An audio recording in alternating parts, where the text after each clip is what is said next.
Hello everyone, welcome to the channel exam nuggets. तो आज हम लोग देखेंगे कुछ इंपॉर्टेंट अपॉइंटमेंट्स जो कि फरवरी 2024 में हुए हैं और साथ ही साथ मेजर बजट स्कीम्स जो आए थे during the budget session. So let's begin. सबसे पहले करंट अफेयर्स में appointments in the month of Anil Kumar Lahoti जो है वो फॉर्मर रेलवे बोर्ड चीफ थे, लेकिन अभी उन्होंने TRAI which is the telecom regulatory authority of India के चेयरमैन बने हैं। जय शाह जो एशियन क्रिकेट काउंसिल के प्रेसिडेंट है वो इस बार थर्ड टाइम या थर्ड टर्म के लिए भी दोबारा प्रेसिडेंट बने हैं। जस्टिस प्रदीप कुमार श्रीवास्तव जो कि अपॉइंट हुए हैं एज ए परमानेंट जज at Jharkhand high court. Justice Ritu Bahri जो है वो chief justice of Uttarakhand high court बनी है। IRS ऑफिसर नरेंद्र कुमार यादव जो है वो लीड करेंगे fit India movement as a brand ambassador. Lieutenant general Upendra Dwivedi ये जो है ये appointed as army vice chief. ADB जो एशियन डेवलपमेंट बैंक है उन्होंने अपॉइंट किया है Mio Oka as a new country director of India. Justice Vijay Bishnoi जो है वो बन गए हैं अब chief justice of Assam high court. Ravi Kumar Jha ये जो है MD एंड CEO ऑफ LIC म्यूचुअल फंड के तौर पे अपॉइंट हुए हैं। सिंधु गंगापति ये जो है ये appointed as a first trans women travelling ticket examiner जिनको हम TT बोलते हैं of southern railway. Moving ahead, institute of chartered accountants of India ICAI इन्होंने इलेक्ट किया है chartered accountant Ranjeet Kumar Agarwal as their president. Lebanese जज नवाफ सलाम ये elect हुए हैं as ICJ international court of justice के प्रेसिडेंट के तौर पे। मरियम नवाज जो कि नवाज शरीफ की बेटी है ये बनी है first women chief minister of Punjab provinces of Pakistan. Former justice AM Khanwilkar वो अपॉइंट हुए हैं एज लोकपाल चेयरपर्सन।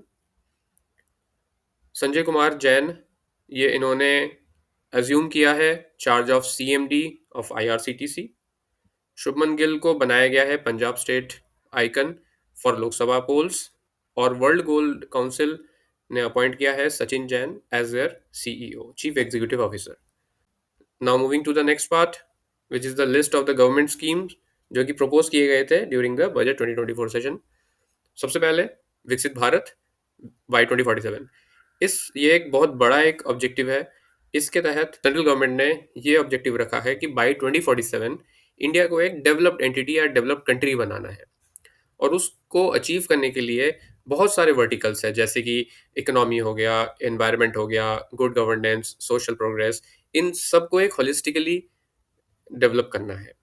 तो in order to do that central government ने 50 ईयर का इंटरेस्ट फ्री लोन भी अवेल करवाएंगे ऑफ 75,000 crore to all the state governments, ताकि वो अपने अपने लेवल पे इन सब वर्टिकल्स को इम्प्रूव कर सके, इम्प्रोवाइज कर सके, डेवलप कर सके, ताकि होलिस्टिकली ये जो विकसित भारत 2047 का गोल है वो अचीव किया जा सके।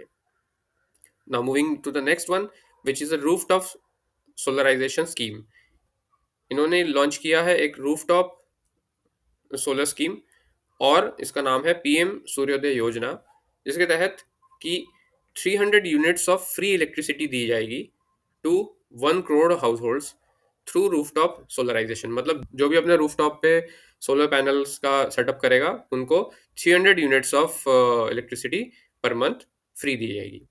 Now moving to the next one which is a housing for middle class. ये एक ऐसा स्कीम रहेगा जिसके तहत कि जो भी डिजर्विंग पीपल है मिडिल क्लास फैमिलीज के, जो अभी फिलहाल रेंटेड हाउस में, स्लम्स में, चॉल्स में या अनऑथराइज्ड कॉलोनीज में रह रहे हैं, वो अपना एक घर बना सके और उसमें रह सके। ऐसा एक स्कीम रहेगा। सर्वाइकल कैंसर वैक्सीनेशन ये first time in the India होगा कि जिसमें कि एनकरेज किया जाएगा यंग गर्ल्स को या यूथ को जो फीमेल है to age between 9 and 14 years, जो कि उनको वैक्सीनेट किया जाएगा for the prevention of the cervical cancer. Next is Atmanirbhar oilseeds Abhiyan. ये एक स्ट्रेटजी है जिससे कि हम अपने देश में ही आत्मनिर्भरता और ऑयल सीड्स कर सके। ऑयल सीड्स जैसे कि ground nuts, mustard, soybean, sunflower oil, ये सब से हम लोग एक ऑयल सीक्रेट कर सकते हैं। तो ये जो चीज़ है, ये मिशन का ऑब्जेक्टिव ये है कि इनको हम अपने देश में इसको इन हाउस इसको ज़्यादा अच्छे से प्रमोट कर सकें। और इसी के साथ-साथ this will also cover widespread adoption of modern farming technologies, और साथ ही साथ इसमें high yielding varieties of seeds, value addition, procurement, बाकी जितने भी रिलेटेड सेक्टर्स हैं, उनको भी हम इम्प्रोवाइज़ कर सकें। Now moving to the next one, corpus for research and innovation.